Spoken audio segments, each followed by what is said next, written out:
मैनसन्स topics में आपका स्वागत है। प्रमिला एस्तेर विक्टोरिया अब्राहम की जीवनी।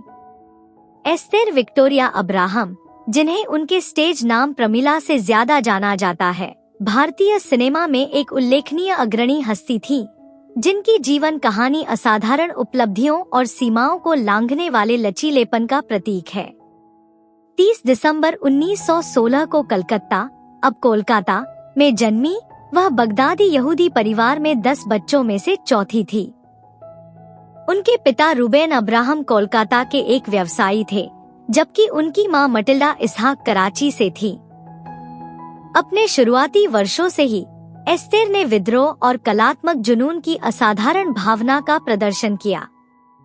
उन्होंने कलकत्ता के सेंट जेम्स स्कूल में अपनी शिक्षा प्राप्त की, जहां उन्होंने न केवल अकादमिक रूप से बल्कि एथलेटिक रूप से भी खुद को प्रतिष्ठित किया, विशेष रूप से हॉकी में उत्कृष्ट प्रदर्शन किया। उनकी कलात्मक रुचियां शुरू से ही स्पष्ट थी, जिसके कारण उन्होंने कैम्ब्रिज विश्वविद्यालय से कला की डिग्री हासिल की। उनका निजी जीवन उनके पेशेवर सफर की तरह ही गतिशील था। 17 साल की उम्र में उन्होंने हिंदू मारवाड़ी सज्जन मानिकलाल डांगी से शादी की, जो एक संक्षिप्त विवाह था, जिसके परिणामस्वरूप उनका पहला बेटा हुआ। 1939 में 22 वर्ष की आयु में उन्होंने अभिनेता सैयद हसन अली जैदी, जिन्हें उनके मंच नाम कुमार से जाना जाता था, से विवाह किया, इस्लाम धर्म अपना लिया और शबन बेगम अली नाम अपना लिया। इस विवाह से 4 बच्चे हुए और यह विवाह 1963 तक चला, जब जैदी मुगले आजम की रिलीज के बाद पाकिस्तान चले गए। एस्तेर का मनोरंजन करियर पारसी थिएटर से शुरू हुआ, जहां उन्होंने शुरुआत में इंटरमिशन के दौरान एक डांसर के रूप में काम किया। उनकी आकर्षक उपस्थिति ने जल्द ही फिल्म भूमिकाओं में तब्दील हो गई, जहां वे अपने स्टंट खुद करने के लिए प्रसिद्ध हो गईं, अपने युग की अभिनेत्रियों के लिए एक असाधारण उपलब्धि। उनकी फिल्मोग्राफी में 30 से अधिक फिल्में शामिल हैं, जिनमें उल्टी गंगा, बिजली, बसंत और जंगल किंग जैसी उल्लेखनीय फिल्में शामिल हैं। 1942 में अपनी उद्यमशीलता की भावना का प्रदर्शन करते हुए एस्तेर और उनके पति ने सिल्वर प्रोडक्शंस की स्थापना की, जिससे वे भारत की पहली प्रमुख महिला फिल्म निर्माता बन गईं। इस बैनर के तहत उन्होंने अपनी बहुमुखी प्रतिभा का प्रदर्शन करते हुए 16 फिल्मों का निर्माण किया। उनकी व्यावसायिक गतिविधियों के कारण एक नाटकीय घटना भी घटी, जिसमें उन्हें तत्कालीन बॉम्बे के मुख्यमंत्री मोरारजी देसाई ने निराधार जासूसी के संदेह में गिरफ्तार कर लिया था, जिसके बाद उन्हें रिहा कर दिया गया।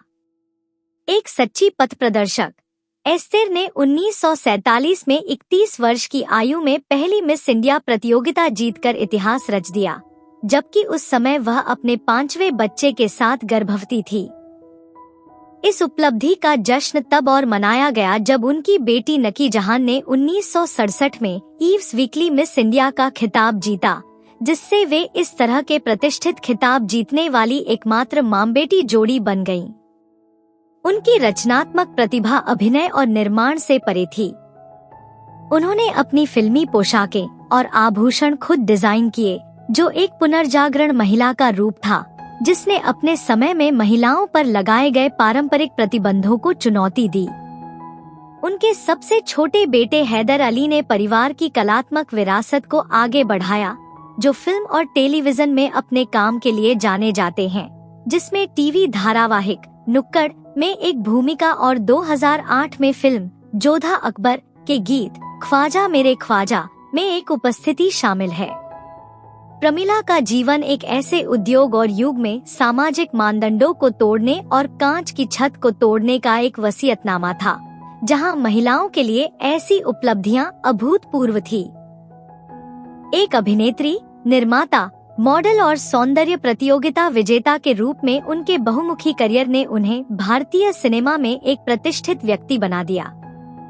6 अगस्त 2006 को एस्तेर विक्टोरिया अब्राहम का मुंबई में निधन हो गया।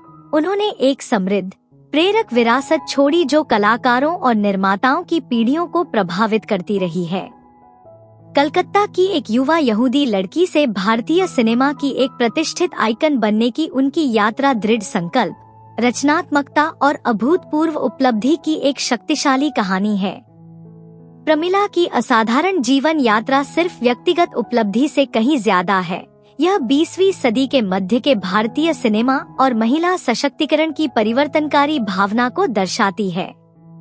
एक अग्रणी अभिनेत्री, निर्माता और सौंदर्य प्रतियोगिता विजेता के रूप में उन्होंने सांस्कृतिक, धार्मिक और पेशेवर सीमाओं को पार किया। अपनी उल्लेखनीय बहुमुखी प्रतिभा और साहस के साथ सामाजिक मानदंडों को चुनौती दी। उनकी विरासत उनकी कई फिल्म भूमिकाओं और प्रोडक्शन क्रेडिट से कहीं आगे तक फैली हुई है। वे लचीलेपन, रचनात्मकता और बेबाक आत्मनिर्णय का प्रतीक बन गईं। उनके बहुमुखी करियर ने न केवल दर्शकों का मनोरंजन किया, बल्कि कलाकारों की पीढ़ियों को भी प्रेरित किया जो उनके नक्शेकदम पर चलेंगे। पुरुष प्रधान फिल्म उद्योग में कांच की छत को तोड़कर, अपनी खुद की वेशभूषा डिजाइन करके, अपने स्टंट खुद करके और भारत की पहली प्रमुख महिला फिल्म निर्माता बनकर प्रमिला ने मनोरंजन में महिलाओं के लिए क्या संभव है, इसे फिर से परिभाषित किया। हालांकि 2006 में उनका निधन हो गया, लेकिन उनका प्रभाव अभी भी गूंज रहा है।